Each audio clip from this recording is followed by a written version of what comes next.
어제 경북대에서 국민과 함께하는 민생토론회가 열렸습니다. 대통령이 지역을 직접 방문해서 지역의 주요 현안과 정부의 공통사안을 짚었습니다. 2030년까지 신공항 개항을 차질 없이 추진하고 대구의 산업지도를 새롭게 그릴 것을 약속했는데요. 굵직굵직한 정책 발표가 쏟아져 나왔지만 이 정책 실현을 위해서는 법적 근거가 제대로 마련돼야 할 것입니다. 매주 열리는 민생토론회를 두고 이 총선을 앞두고 개발 공약을 남발하는 그런 자리라는 비판의 의견도 나오고 있습니다.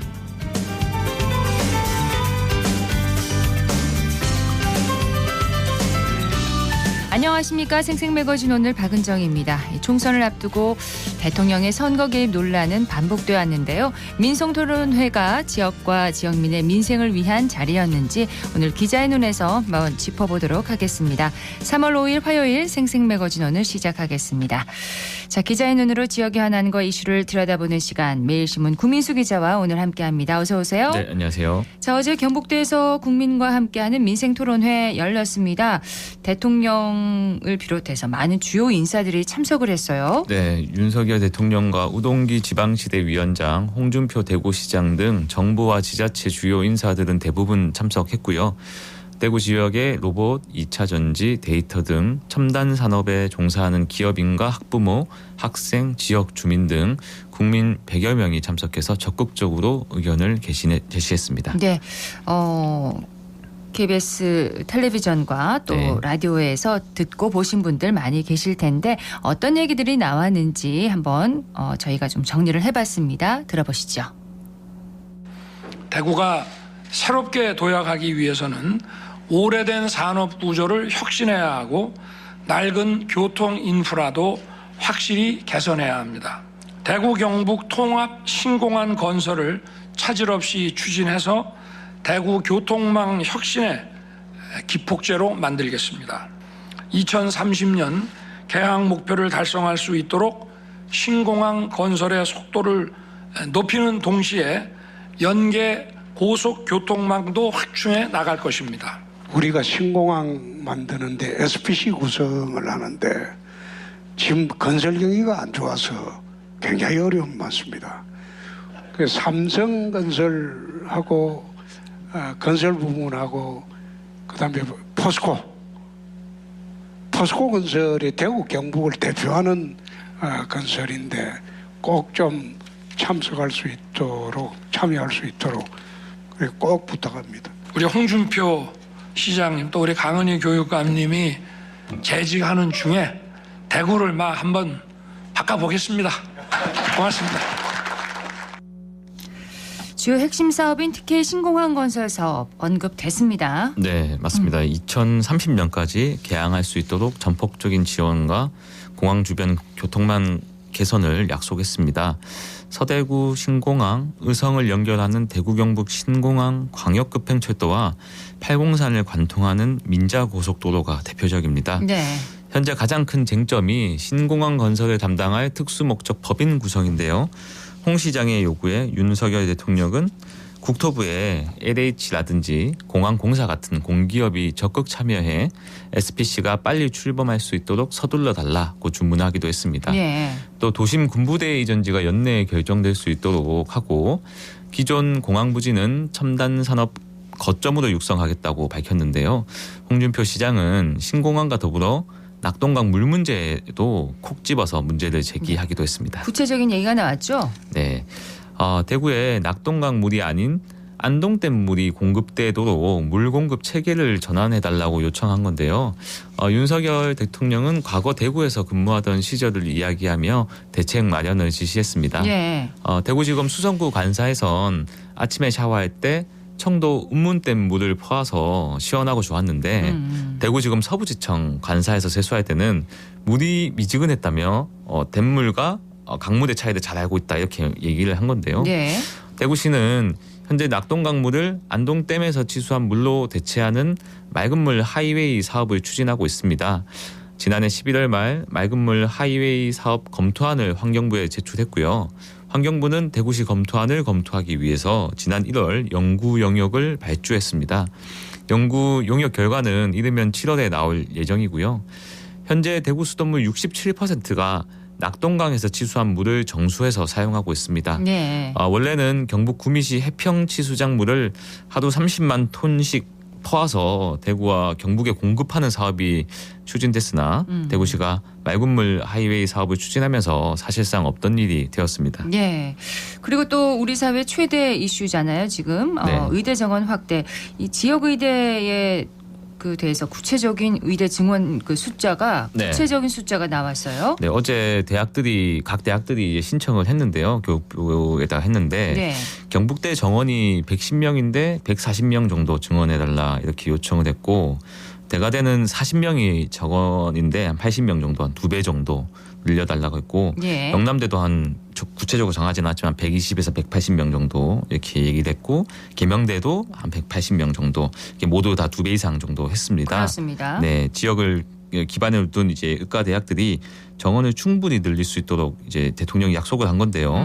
지역 인재 TO를 대폭 확대해서 지방에서 질 좋은 의료 서비스를 누리도록 만들 것이라는 구상입니다. 네. 이를 위해서 경북대와 같은 국립대 의과대학에 시설 투자를 대폭 확대하겠다는 그런 의지도 밝혔습니다. 그렇습니다.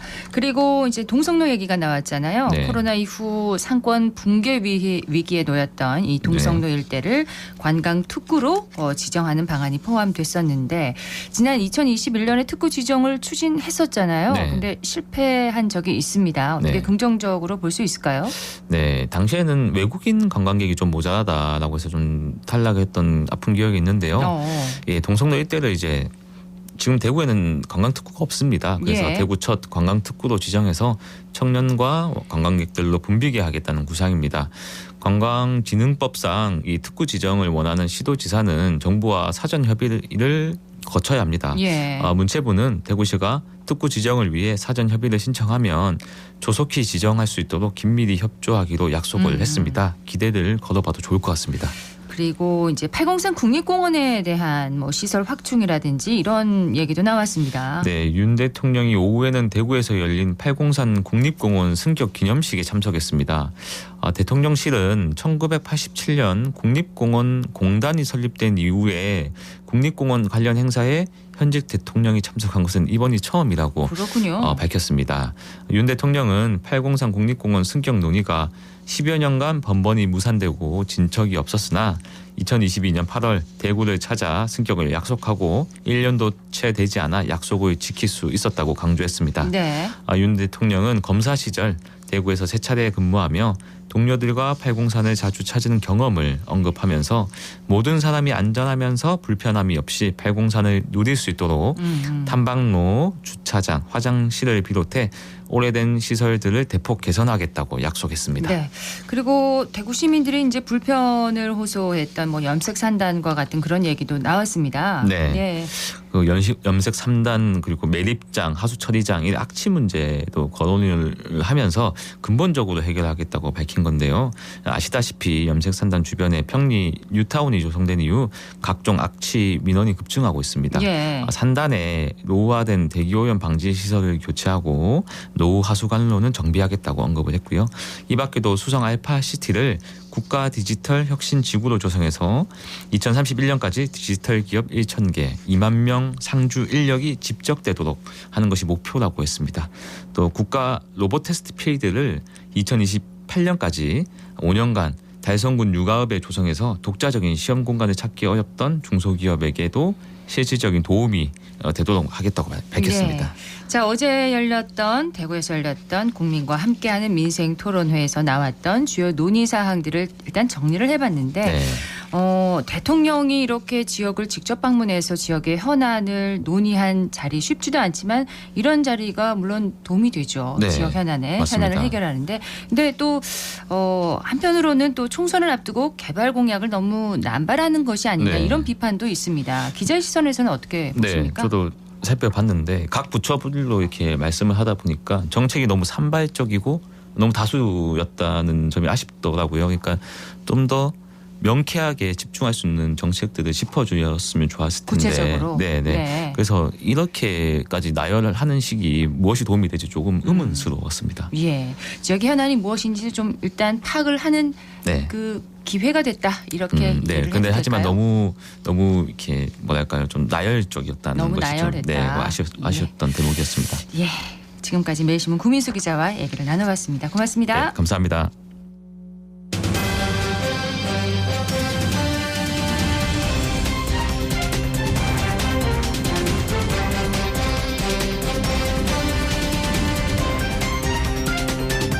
지역의 가치와 경제를 살리는 창업가들을 위한 시간입니다. 레벨업, 오늘은 대구 창조경제혁신센터의 이윤지 전임과 함께하겠습니다. 어서 오십시오. 안녕하세요. 네, 오늘 레벨을 업 시켜줄 내용 무엇인가요? 네, 상반기에 다양한 스타트업에 필요한 지원과 혜택을 받을 수 있는 사업들이 예정되어 있는데요. 스타트업에 대한 간단한 개념을 먼저 알아보고 내 희망 분야에 맞는 사업들 어떤 것들이 있는지 짚어보겠습니다. 네, 보통 창업, 스타트업 비슷한 그 의미라고 알고 있는데 스타트업이 정확하게 무슨 뜻인지부터 먼저 말씀해 주세요. 네, 창업은 범위가 매우 넓습니다. 그중에서도 일반적으로는 기술 기반의 창업을 스타트업이라고 하죠. 네. 네, 스타트업이란 용어 자체는 미국 실리콘밸리에서 시작됐는데요. 보편적으로 혁신적인 기술을 보유하고 성장 가능성이 있는 신생기업을 말합니다. 네, 한국의 경우는 스타트업이 용어를 사용한 지 불과 10여 년밖에 되지 않았기 때문에 네. 그 기준과 정의는 학계나 전문가에 따라 좀 다양하게 정의되고 있습니다. 그러면 우리나라에서는 창업은 어떤 기준으로 보고 있나요? 네, 신생기업 즉 창업의 기준은요 주로 중소기업 창업지원법을 준용을 하고 있습니다. 네, 해당 법령에 따르면 업력 7년 미만의 기업을 창업기업으로 보고 있습니다. 7년이요? 네. 예. 그러면 기술 기반의 업력 7년 미만의 초기 창업 기업을 스타트업으로 본다. 이렇게 이해를 하면 될까요? 맞습니다. 예. 그러면은 창업한 지 이제 7년이 지난 후에 추가로 사업자를 내는 경우도 초기 창업 기업으로 볼 수 있는 건가요? 네, 이 부분 많이들 궁금해하시는 부분인데요. 경우에 따라 좀 다르다고 말씀드릴 수가 있겠습니다. 우선 창업에 인정되지 않는 경우를 먼저 말씀드리자면요. 기존 사업을 상속 또는 증여받은 경우나 개인 사업자에서 법인으로 변경하는 경우, 네. 그리고 기존 업종에서 같은 업종으로 추가 창업하는 경우에는 창업이 아닌 사업 확장이나 업종 추가로 간주를 하고 있습니다. 네, 다만 폐업 후 3년 이상이 지난 후에 같은 업종으로 창업을 하시게 되면 초기 창업 기업으로 인정받으실 수가 있겠습니다. 네. 네, 결론을 말씀드리자면요. 창업한 지 7년 초간 기존 업종과 다른 업종으로 신규 창업을 하게 된다면 해당 사업은 초기 창업 기업으로 인정될 수가 있겠습니다. 그 업종이 달라야 되는군요. 네, 맞습니다. 예. 자, 창업을 하고 나서 지원 사업 공고나 뭐 네트워킹, 멘토링과 같은 어떤 관련 정보를 얻을 수 있는 곳이 있다면서요? 네, 사실 창업 관련 정보를 찾을 수 있는 공고처들이 좀 있지만 대표적인 공고처 3곳을 알려드리고자 합니다. 네, 인터넷 검색창에서 검색을 하시면 좀 쉽게 찾으실 수가 있겠는데요. 예. 첫 번째로는 K-스타트업이라고 중소벤처기업부와 창업진흥원 산하의 대표적인 창업 지원 사업 통합 포털이 있습니다. K 스타트업이요? 네, 맞습니다. 2024년 3월 현재 기준으로 보면요. 벌써 300개 이상의 창업 지원 공고가 올라와 있다고 합니다. 네. 두 번째로는 기업마당이 있겠는데요. 네, 기업마당의 경우에는 중소벤처기업부와 중소벤처기업연구원에서 운영을 하고 있는 중소기업 정책정보 시스템입니다. 현재 약 1,120여 건의 사업이 공고 중에 있습니다. 네. 네, 마지막으로는 대구 지역의 경우에는 대구 창업허브라고 해서 대구 창업 지원 사업 통합 관리 플랫폼을 지역에서 별도로 운영을 하고 있는데요.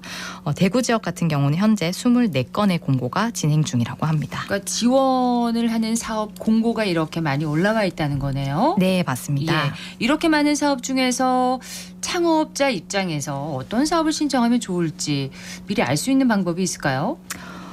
네, 창업 단계 및 사업 분야에 맞는 지원 사업을 탐색해서 신청하시면 좋을 것 같다고 말씀드리고 싶습니다.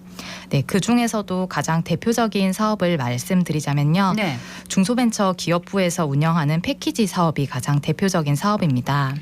네, 패키지 사업의 경우에는 창업 단계에 따라서 평균 4천에서 5천만 원부터 최대 3억 원까지 사업화 자금을 제공하는 사업입니다. 네.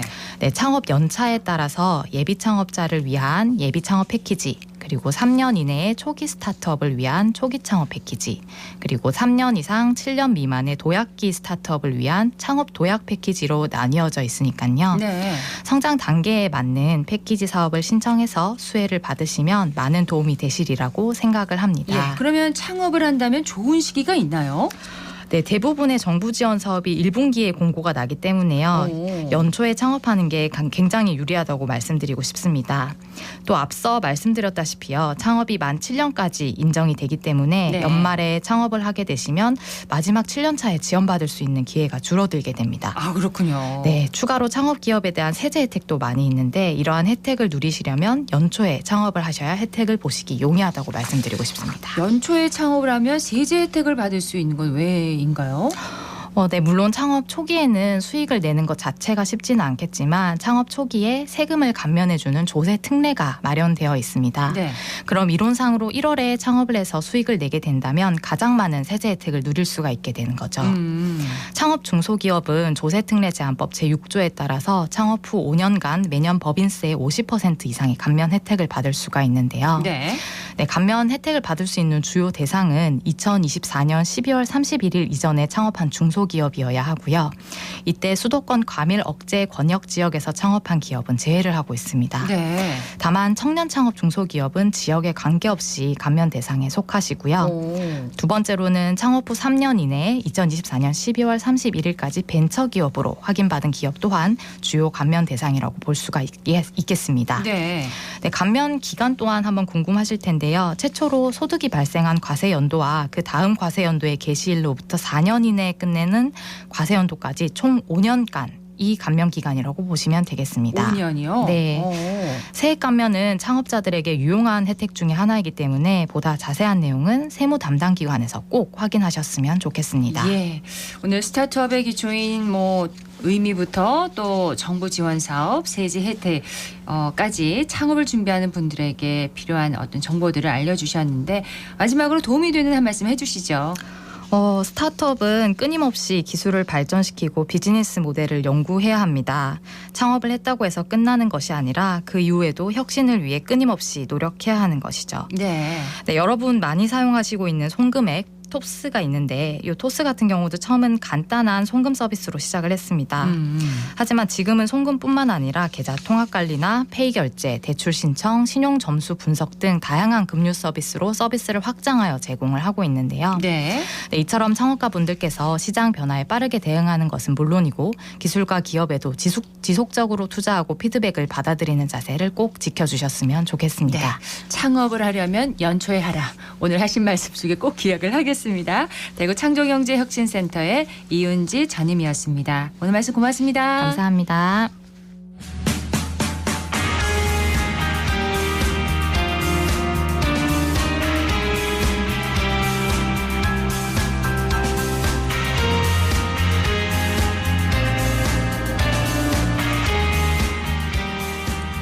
국내 최초의 미술 전문 도서관인 대구 아트도서관이 올해 개관 10주년을 맞았다고 합니다.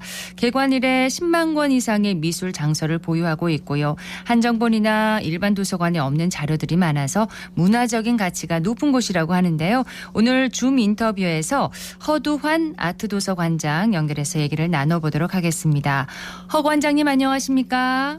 예, 안녕하세요. 네, 반갑습니다. 반갑습니다. 아트도서관, 대구 아트도서관 개관 10년이 됐다고 하는데 예. 이 아트도서관이 국내에서 미술 전문 도서관으로는 최초라면서요?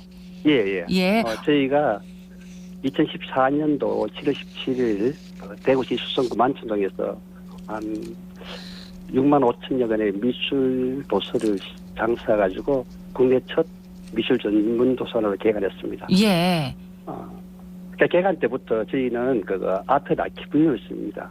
아키비움이란 것은 도서관의 라이브러리, 기록관의 뜻을 가진 아카이브, 미술관 방문할 뜻을 가진 뮤지엄 그 세 단어를 합성해서 라키비움이라고 그러죠. 라카비움이요?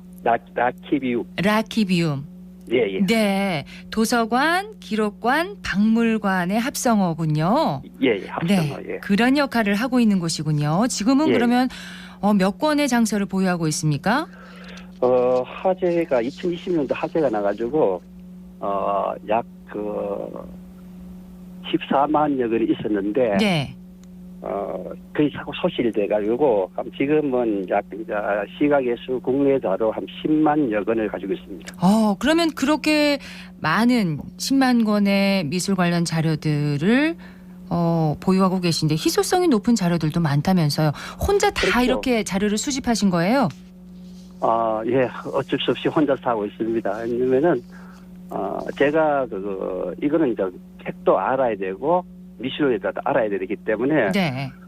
제가 자료 수집 계획을 잡고 수집하고 거의 구매를 하고 있죠. 예. 하고 제가 사설을 돌 그럴 형편이 안 되니까 저 혼자서 등록, 보관, 비치 또 찾는 사람들한테 열람자들한테 열람시키주고 이렇게 하고 있습니다. 그러시군요.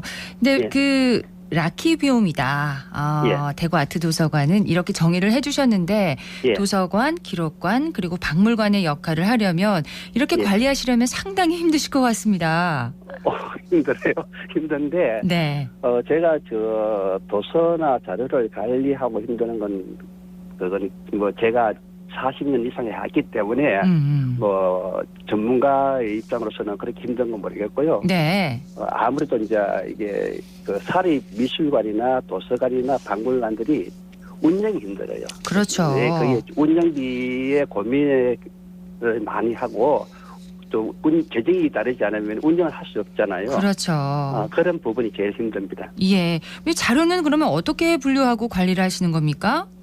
주로 저희는 시각예술 자료이기 때문에 이제 저희 보통 일반 도서관에서는 DBC나 KDC가 분류법이 있습니다. 네. 저희는 제가 그동안 40년 동안에 노하우가 있어가지고 자체 분류법을 만들어가지고 전산화 시켜서 놓고 데이터베이스를 지금도 책을 등록하다가 전화를 받았습니다. 그러시군요.